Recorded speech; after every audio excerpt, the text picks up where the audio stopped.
Hurricane Dorian was the strongest storm to ever strike our Bahamas. It was also one of the strongest storms ever recorded anywhere in the world. We believe that as a result of Hurricane Dorian, it has actually assisted us and provided us with the resilience and the strength for us to continue to get through COVID-19.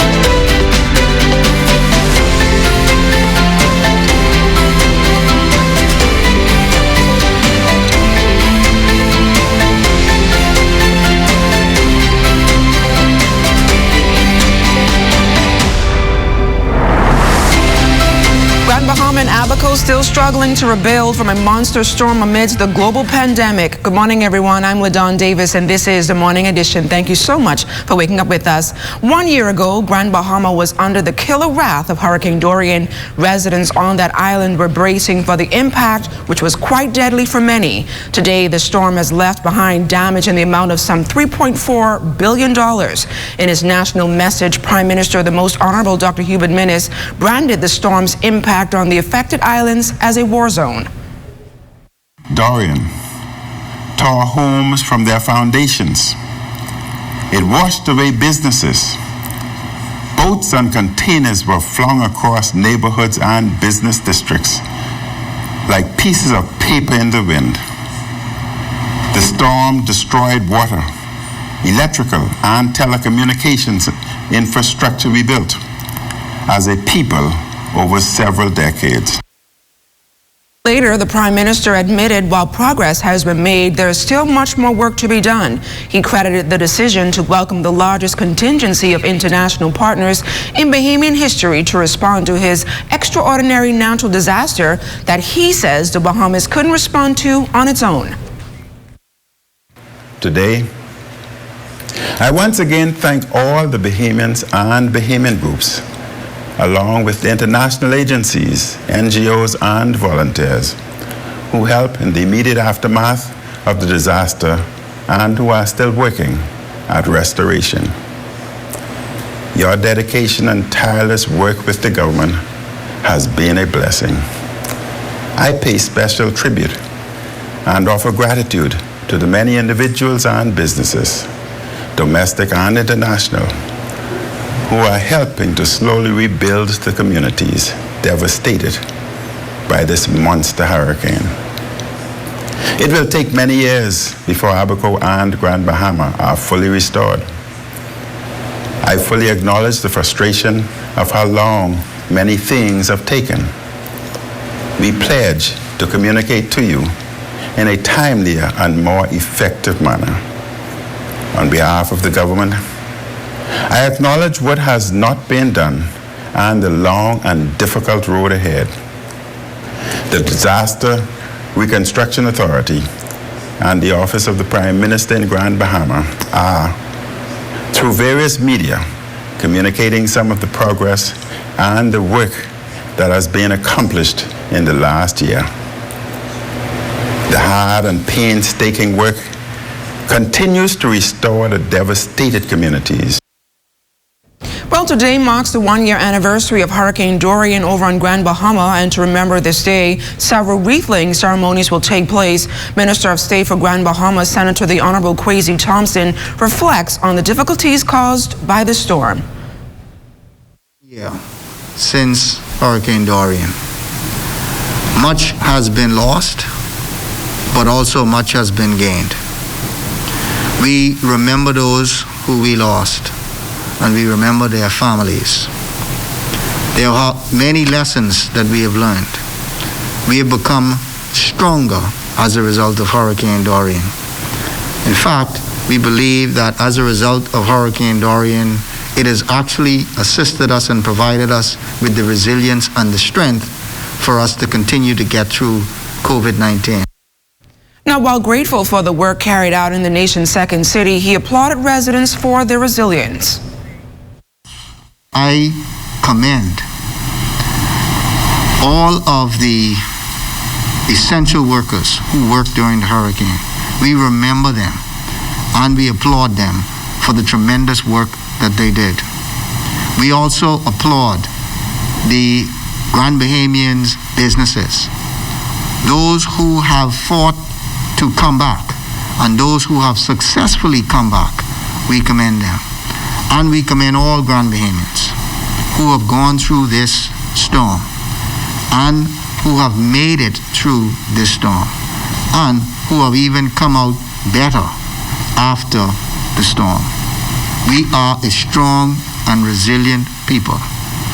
And this 1 year, we mark it, and we cannot forget what we have gone through, and we cannot forget those who we have lost.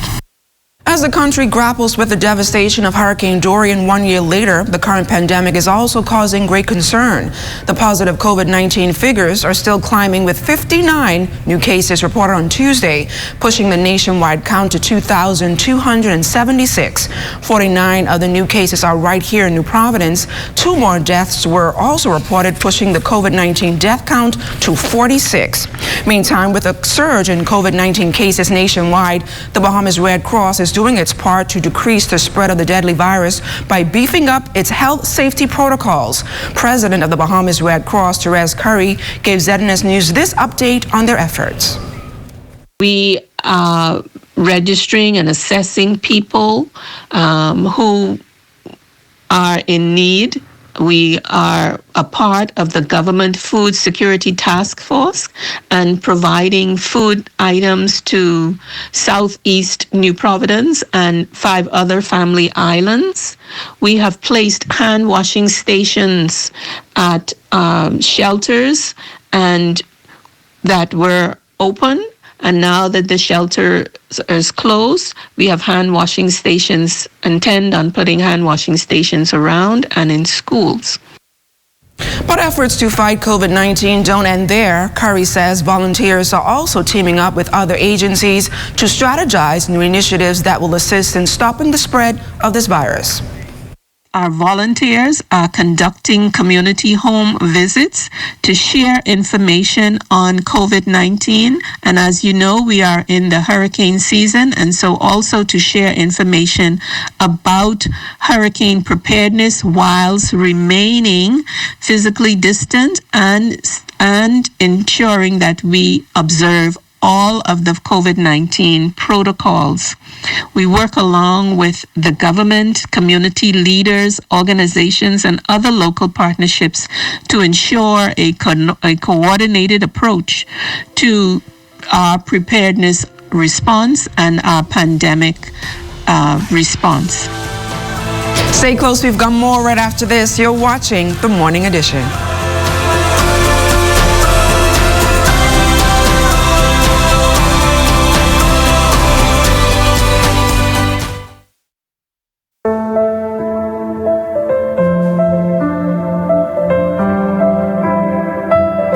Initially, I was like, my God, you have forsaken me. And that was my initial, I was angry.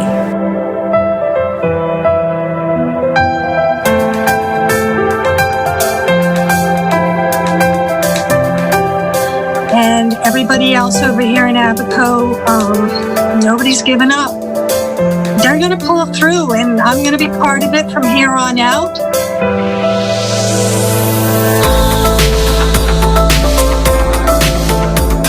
Bahamian people have an indomitable spirit.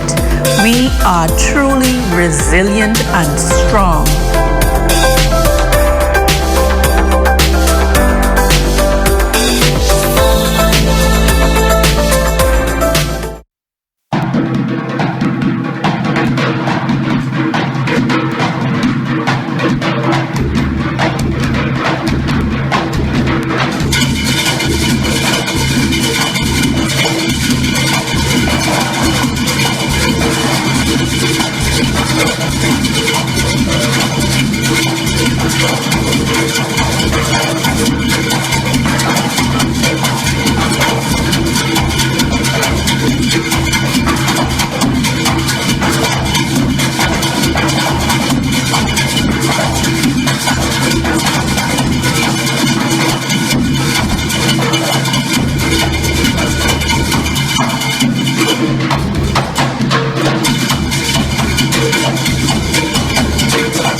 Let's get it right, Bahamas.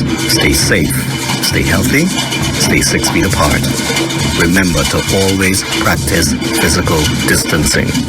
This public service announcement was brought to you by the Ministry of Youth, Sports and Culture and this television station.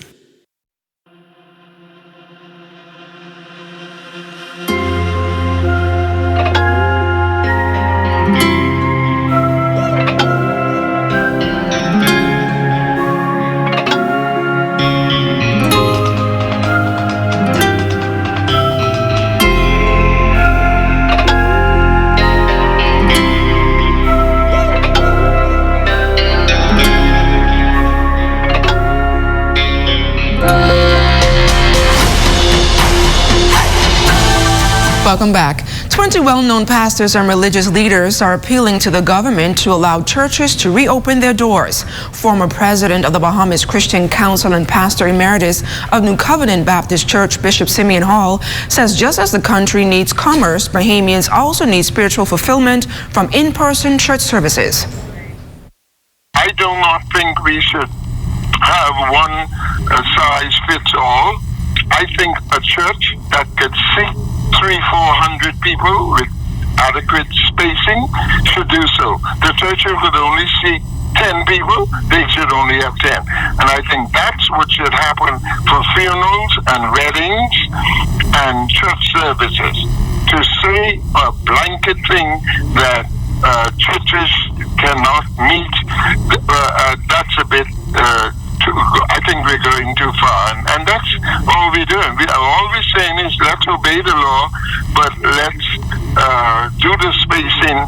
I find it amazing that churches can be used for hurricane shelter and feeding programs, but they can't be used for worship.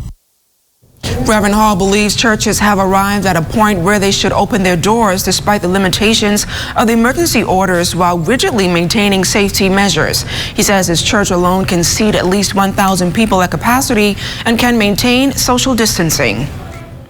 Why not have it so that you enforce the protocols where you're not hugging and kissing, but you also seat 2 persons in a bench, and you have space, and people are able to worship. That's all we're saying. I understand there's another group meeting tomorrow, but I encourage the churches to be prophetic and to stand firm. We support the government. That must not be mistaken. We support the government. I believe when the government started, they did have the help and try to avoid people dying. We support that. But at the same time, some people are dying spiritually, and they need to be fed. Meantime, the number of businesses and patrons operating from our key are down this time around. President of the Vendors Association, Rodney Russell, explains the reasons for this current negative feedback from operators. Business owners, what we call vendors, skeptical about opening right now because of what they have lost. And they intend to wait. Most of them going to wait a while to see what happens. Because, like I said, they are more intimate, because the Prime Minister say curbside and take away. That don't mean business going to jump just like that. Because after all, we've been closed for some time. And by being closed, a lot of people decide we're going to cook at home. Some of us is going to see what happens. And maybe in a week or 2 or 2 weeks, maybe in a week or week or 2, things would be better. We hope that if the Prime Minister, in his wisdom, decide that we would have outside dining, then I guess you'll see more people in the key. A delayed start to the fall semester among changes addressed by Minister of Education, the Honorable Jeffrey Lloyd. He spoke to several changes in the pipeline, including special needs students. Similar to other students, the minister noted that for special needs students in the system, the ministry will use multiple virtual tools, including a face-to-face virtual model and remote learning, all available to parents or guardians. Our special education students cover the full spectrum of disabilities, and as such, we give care and consideration to them.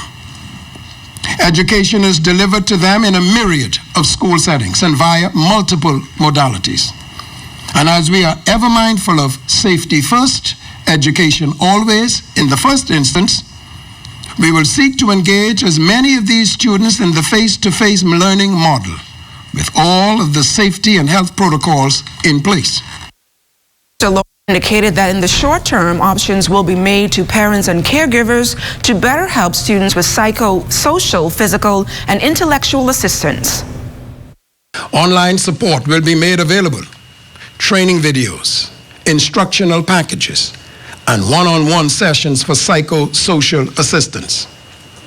Special education teachers and special education officers will constantly monitor and adjust according to conditions in the schools, classrooms, and community. Assistive devices, adaptive tools, modified instructions, and best practices for this special population will be employed in the teaching and learning process. Your live traffic report is up next. You're watching The Morning Edition.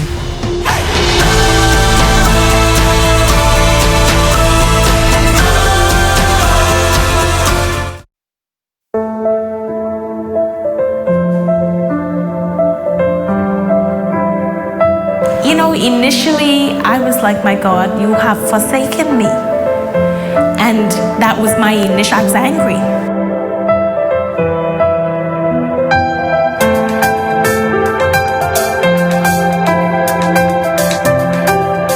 And everybody else over here in Abaco, nobody's given up. They're going to pull through, and I'm going to be part of it from here on out.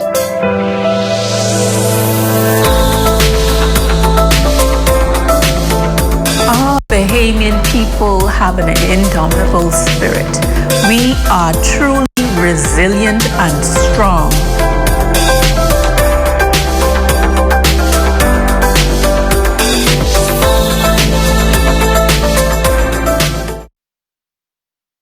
The Ministry of Health is working to ensure the safety of the Bahamian people. Help us minimize the risk that coronavirus poses to citizens, residents, and visitors by following these 5 easy steps. Step 1. Wet your hands with clean water, apply soap and lather for 20 seconds by rubbing them together. Include the top of your hands between your fingers and under your fingernails. Rinse your hands under clean water, then dry them with a paper towel or air dry them. Remember to wash your hands before and after eating, preparing a meal, changing a diaper, or caring for the sick, and always after using the bathroom, touching money, shaking hands, or taking out the trash.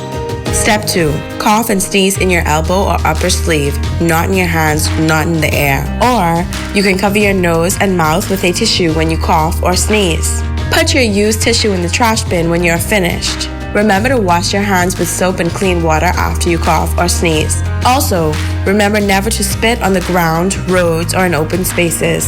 Step 3. Ensure that raw meat is properly handled and cooked thoroughly. Step 4. Avoid sharing drinking glasses, eating utensils like spoons and forks, or sharing personal items such as toothbrushes and towels. Germs can live on surfaces we touch, so wipe and disinfect surfaces where germs can live, and keep your surroundings clean. Step 5. Avoid close contact with anyone showing symptoms of respiratory illness, such as coughing or sneezing. Should you or anyone you know feel that you have been exposed to the coronavirus, contact the surveillance unit of the Ministry of Health immediately. To reach us, call 502-4776, 502-4790, or 502-4737. We want Bahamians and those that live with and visit us to remain safe from the coronavirus. To do this, we need the help of each and every one of you to follow the simple steps we have shared. Let's stay safe, Bahamas. We now take you out to Lloyd Allen and the morning traffic team for your daily traffic commute. Well, a pleasant Wednesday morning, LaDon. Good morning, Bahamas. This morning, we're giving you your first look at traffic. This one coming in from the Royal Bahamas Police Force Traffic Division on the East-West Highway. And this morning, I'm speaking with Sergeant Warren Storr, who's giving us an initial look at overnight traffic. Good morning, Lloyd. Good morning, Bahamas. We had reported statistics in the past 24-hour period. We had a total of 12 accidents, 3 accidents involving minor injuries, 1 accident where a driver failed to stay stationary at the scene of the accident. All right, Sergeant Starr, thank you so much for that update. Also, this morning, we're talking about driving in busy areas like this thoroughfare. Obviously, many cars are traveling in this area. What advice can you offer drivers when it comes to caution, but also speed? We advise drivers to stay within the speed limit, which is 45 miles per hour in this zone. If they're going to switch lanes, we advise drivers to proper signal. Make sure to check the mirrors and make sure accident were clear before they attempt to switch over into the next lane. Now, of course, there is also a fine for drivers who exceed the speed limit of 45 miles per hour. Tell us about that fine, please. The fine is a fixed penalty. It's a $100 fine that is issued to any driver that exceeds that speed limit. All right, so some important information there coming in from the Royal Bahamas Police Force on this Wednesday morning. As you traverse the streets, remember to drive within speed limits and, of course, drive with caution and with care. Reporting from the Road Traffic Division on the East-West Highway for the morning edition, Lloyd Allen, ZNS Network News. Thanks a lot, Lloyd. Now, as we continue our conversation with leading women on the Royal Bahamas Police Force this morning, Charles Fisher sits down with a woman who wears many hats on the force. Chief Superintendent Delridge Ferguson holds many hats on the force. Responsibility for the Family Island District. I also am the special project director for the Commissioner of Police, along with oversight for the Information Technology Department, along with a Research and Policy Unit. And I am also the torch run director for the Royal Bahamas Police Force for Special Olympics. So now you may be wondering, how does she balance all those responsibilities? One of the things that I seek to do is to give quality time to each of them. My substantive post right now is the Chief Superintendent with responsibility for Family Islands. And so most of my time is dedicated to that. Whenever there's a project that the Commissioner wants me to do, which is quite often, then my time is shed between that. I also have a superintendent who is overall in charge of the Information Technology Department and an assistant superintendent in charge of Research and Policy branch. And so they do the day-to-day work, and I am just the upline to the Commissioner to ensure that those areas are running smoothly. Now the question arises, how does she balance work and family? I am a mother of 3. I happen to be married to a wonderful police officer. We met in training. We are squad mates. We've been together for 36 years, but we've been married for 29. We have 3 wonderful children.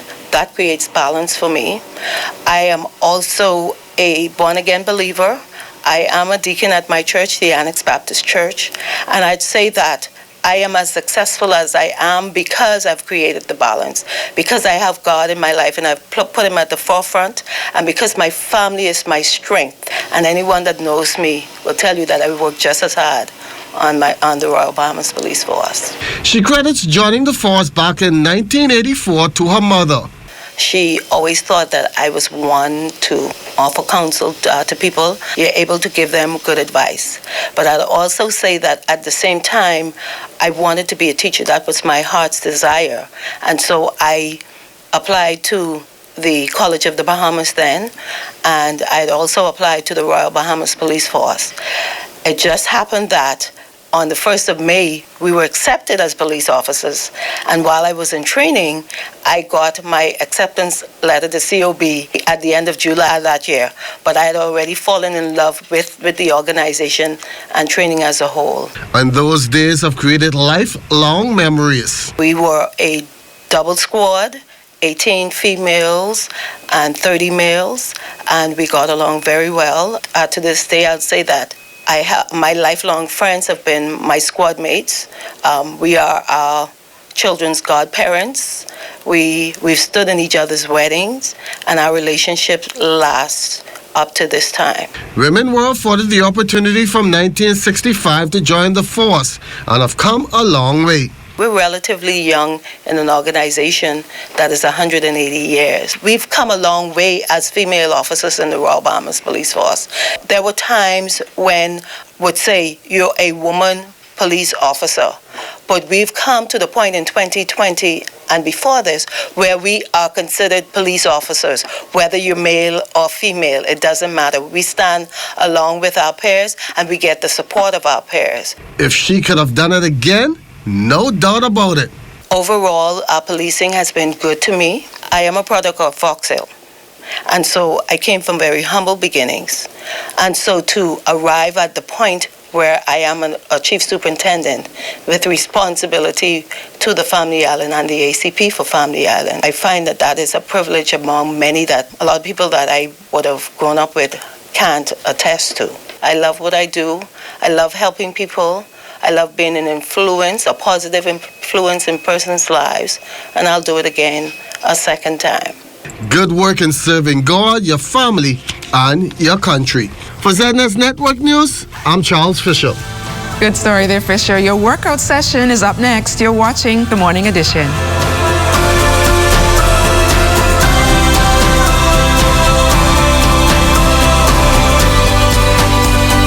Colon cancer is the third most common cancer affecting Bahamians.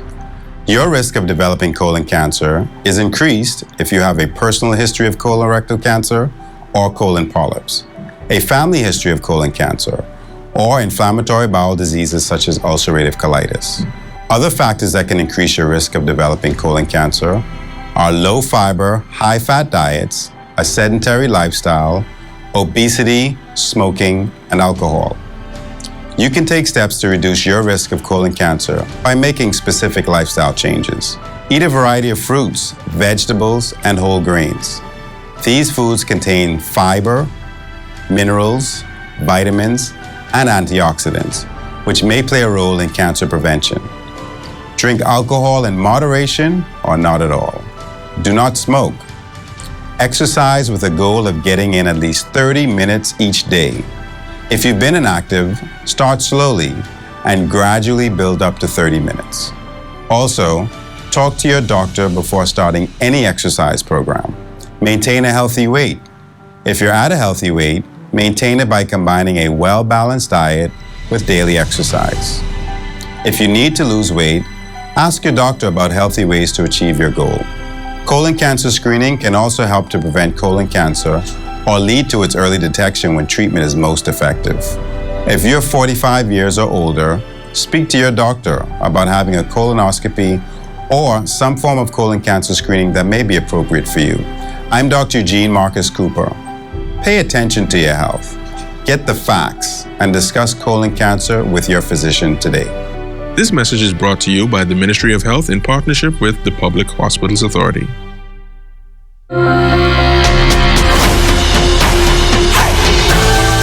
And it's time now for your Wednesday workout session with Downtown Natasha Brown. Natasha Brown has got you with the ultimate fitness. Hi, thank you for joining Downtown today. Guess what? Don't allow anyone or anything to affect the outcome of your day or the quality of your life. I've got an awesome staircase routine for you. Wherever you are, if you got stairs, let's get right into this routine. You're welcome to do anywhere between 3 to 4 sets and 15 to 25 reps, depending on the exercises and the level of your fitness. Let's get right to it.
downtown Natasha Brown, getting you closer to becoming your ultimate you.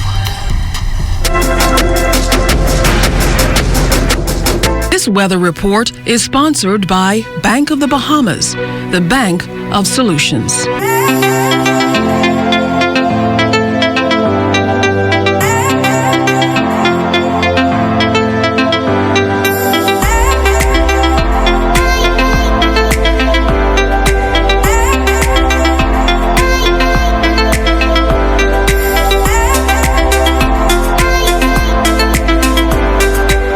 To thank you for continuing to make ZNS your #1 news and information network. Only the sun covers the Bahamas better than ZNS.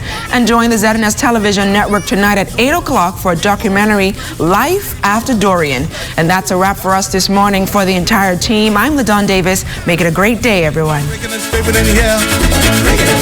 Mama don't like no rake and scrape it in here.